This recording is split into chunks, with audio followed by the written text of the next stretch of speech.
Hey everyone, Luigi Mondelli here. This is my last weekly talk before going back to United States. These are very important rules of etiquette that actually I'm reviewing and adding some more details just to avoid any problems, especially this year in 2021 when I feel that the team has to get even more tight together, and this is all to protect our tribe.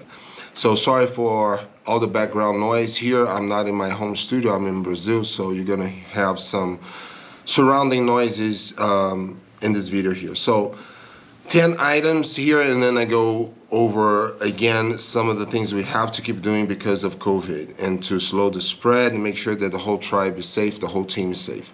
Number one, follow the instructor's lead. I mentioned this before. Always remember that whoever I trust, whoever I sign to run any class, which it could be kids class, MMA, Muay Thai, Combatives, Jiu-Jitsu, whoever is there, regardless of the belt ranking, that person should receive the utmost respect from everyone. Always remember that if that person is leading the class, leading the warm-up, maybe because I'm in my office, maybe because I'm traveling, that person deserves all your respect the same way that you guys respect me. Number two, do not criticize an instructor or teammate in front of others, in special spectators.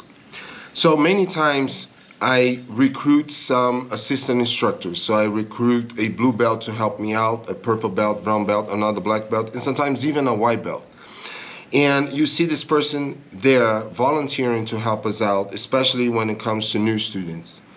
You might see this assistant instructor that usually have less experience than me, or sometimes a black belt, and you see them teaching something that is like, okay, doesn't look right.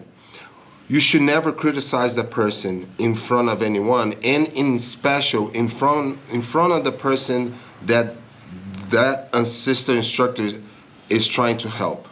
That will take the confidence out of the assistant instructor or the instructor or even their teammate, and also will take the confidence away from the person receiving that information. Now imagine, we can always fix things. So for instance, say that such and such is helping a new student, and you have more experience, or you have even less experience, but you know that move better, and you see that that move doesn't look quite right. You don't go there and fix in front of the student receiving the information. You don't go there and try to correct the instructor at that moment. What you do is, after the class, in private, you might go there and say like, hey, such and such, listen, I don't think Luigi teaches that way, or maybe you should let's review this together just to make sure that we are passing the right information. And later on, that assistant instructor can go back to that student and fix the technique without making it look like they made a big mistake. You don't need to apologize. You can just go back there and say like, listen, I show you this way, but it seems that this way here will be better.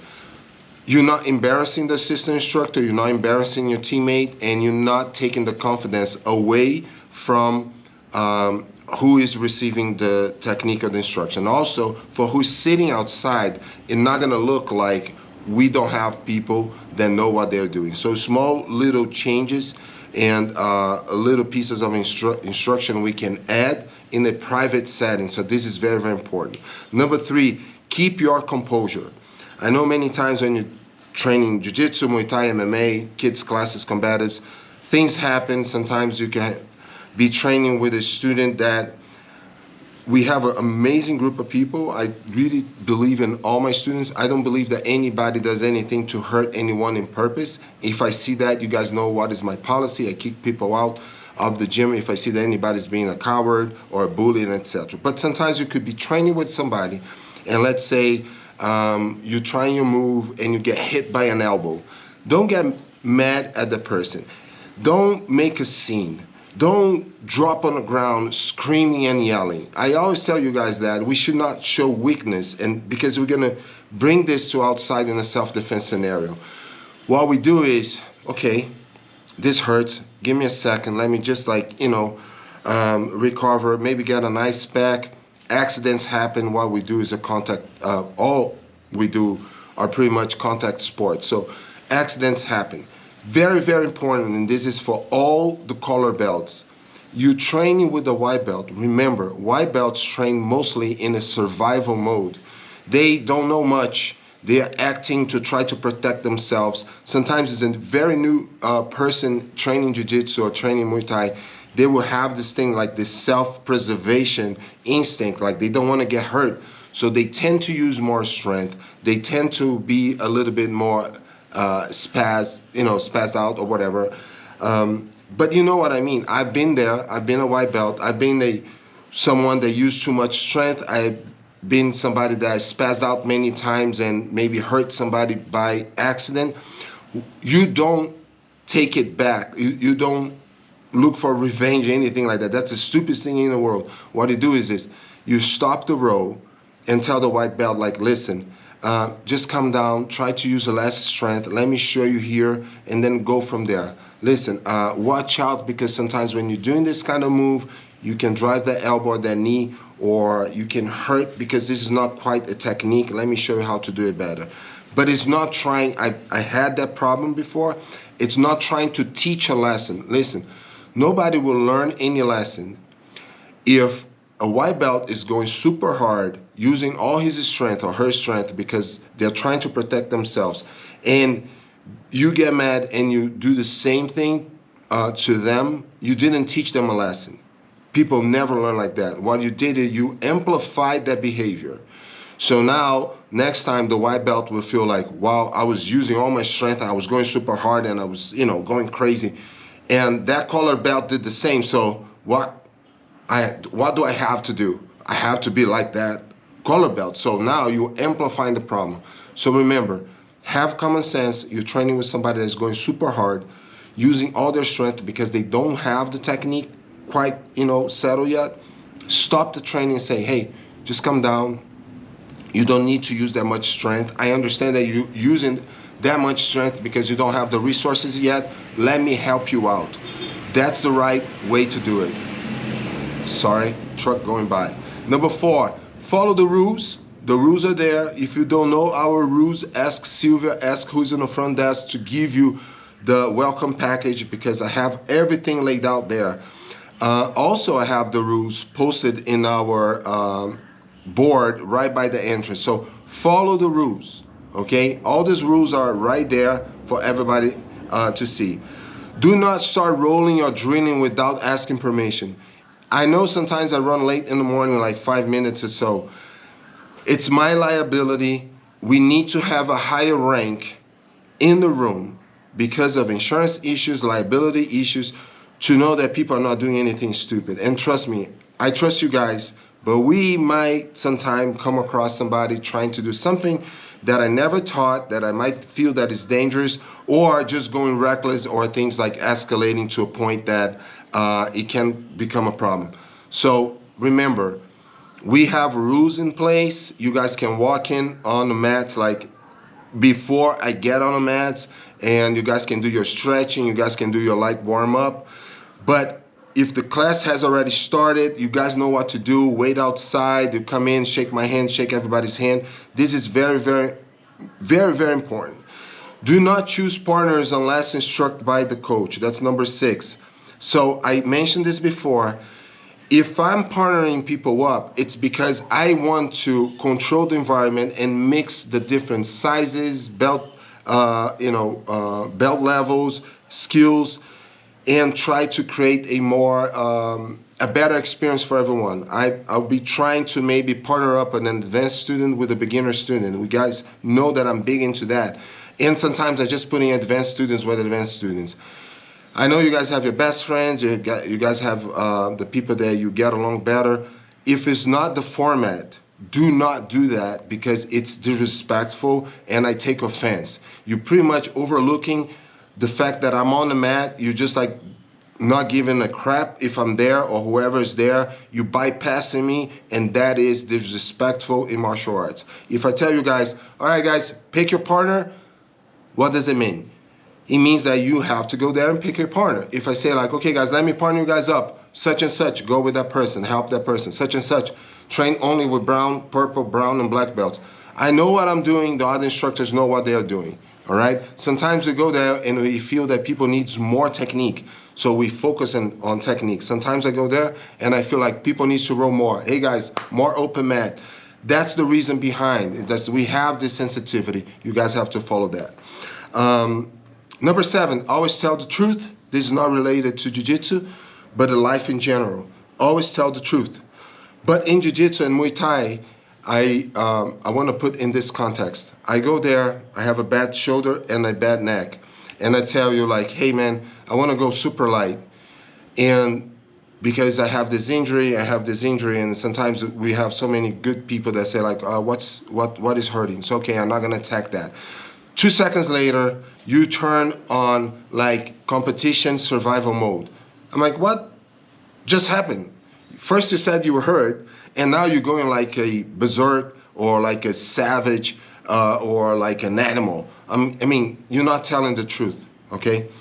Number 8, never talk behind anyone's back. So again, it's not related to Jiu-Jitsu or Muay Thai or MMA, but it is.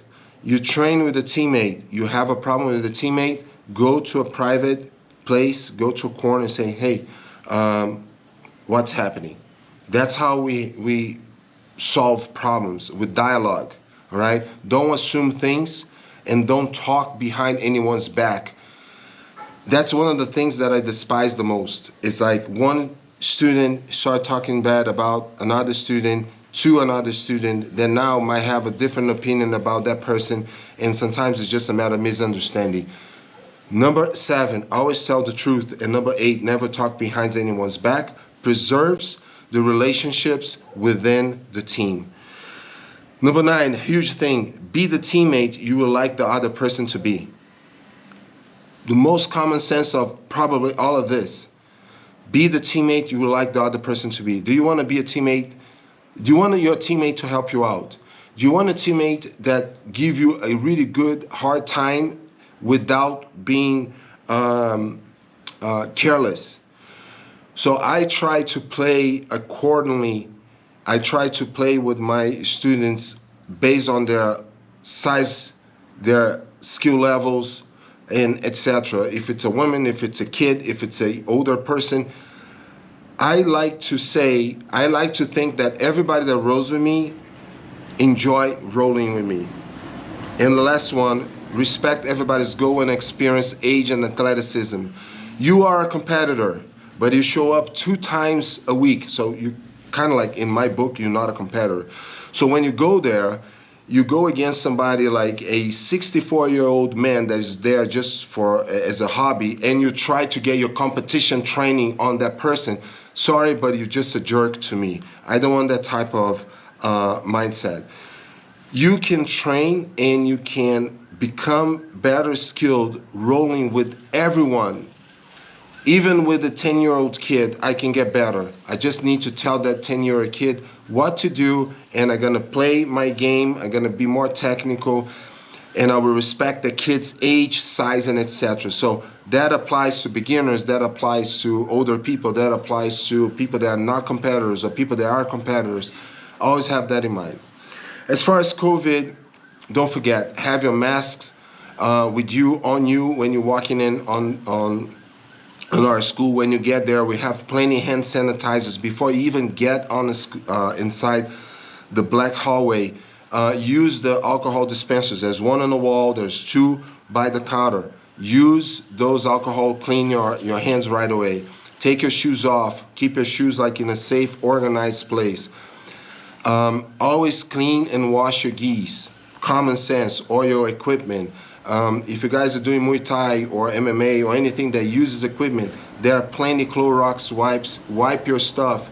Keep it clean, not just for other people, for yourself. It's gross when you get a boxing glove that smells like Cheetos, right? It's just like, it's terrible. Another thing is, if your equipment is falling apart, you're gonna give me extra work cleaning the gym. So if you have a pair of gloves that are like falling apart, they're dissolving all the foam or the inside, please make a little investment, get a better equipment, because if the equipment is falling apart, you're gonna hurt not just your teammate, but you're gonna hurt yourself. Clean your hands and your feet with the hand sanitizers and feet sanitizers every time you get out of the mats and get back inside the mats. That's the rule. It's not to do the first time. You got out of the mats, you go into the bathroom or you go into the locker rooms. We have plenty hand sanitizers, 2 right by the mats. Clean your hands, clean your feet. I even like put a little bit on my face, but you know, it's alcohol. Not everybody likes that, but that's fine. But clean your hands and clean your feet. Most important with COVID is we can only protect our team, our tribe, our academy, my business, your lifestyle if you're responsible. Again, don't be selfish. Somebody at home, somebody at work, somebody at school tested positive, had symptoms, and you were in close contact. Take 2 weeks break, a 2-week break, or get tested. All right. We don't know yet. I always keep reading different things about asymptomatic. So we know that asymptomatic people transmit the virus as well, maybe in a lower rate, but still, we don't know. So the best we can do is, first sign, you getting closer to somebody, or you just work in the same environment as somebody that tests positive. Take a 2-week break. I know you guys are paying the gym. I know you guys want to train. I want you guys want to stay fit and etc. But this is for the well-being of everyone. And that's the best we can do nowadays. As far as the gym, like you guys know, we added air filters, commercial air filters. We add more ozone generators, and I added the fogger. The fogger we're using with the same sanitizer used in hospitals and surgery rooms. So we know that the thing will clean the gym as much as possible, 99%, in between days, right? Many times we wipe, or all the time, we wipe everything, we wipe the mats, we clean the mats in between the classes, so we know that, well, all those surfaces are protected. But I cannot wipe your face, I cannot wipe your body, I cannot wipe your insides. I cannot make you drink Clorox and alcohol to make you like 100% disinfected. So the only thing we can do is to be extremely responsible. And again, it's by taking 2-week breaks, or if you get close in contact with anyone that tests positive, or you get a test. Let me know. And right now, I would like you guys to limit the number of training partners. Nobody likes that. I don't like that. And this is not just a policy inside the gym. This is common sense until more people, I don't know, get vaccinated, or more people get, their antibodies, whatever, until we get herd immunity. I don't know. Whenever this is under control, I don't know how this is going to get under control. But meanwhile, we need to make sacrifices, or we shut down for good. So please help us out. And lastly, bring your friends. Tell your friends that we have been responsible. We need more members, like I said before, because we took a hit. We're still taking a hit, and we need to grow the gym. We had to cut our advertising budget because, of course, the cuts that we had in our accounts receivable and memberships and etc. So now we are operating based on word of mouth. All right, that's the weekly talk. Go back to the beginning, listen to my rules. Very, very important. Number 2, do not criticize any assistant instructor, or teammate in front of others and in special spectators. This hurts everyone, hurts who is helping, hurts the confidence of who's receiving instruction, creates a very, very bad impression for who's watching.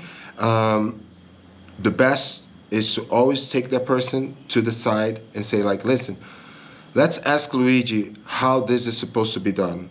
And then I look, and I'm never gonna criticize anyone in a negative way. I will bring you and give a better instruction, and you can go back there and correct without saying, you don't need to say like, hey, I was wrong. You're just saying, look, there's a better way to do this, all right? See you guys on the 20th. Looking forward to see everyone. Looking forward to see the team. The Atienza Kali guys will be there on the 21st. Whoever wants to participate on Atienza Kali, you need to send me a message, because not everyone will be able to join this class. And then I have to introduce you to the instructors, okay? God bless you all. Hope to see you guys healthy and ready to go when I'm back.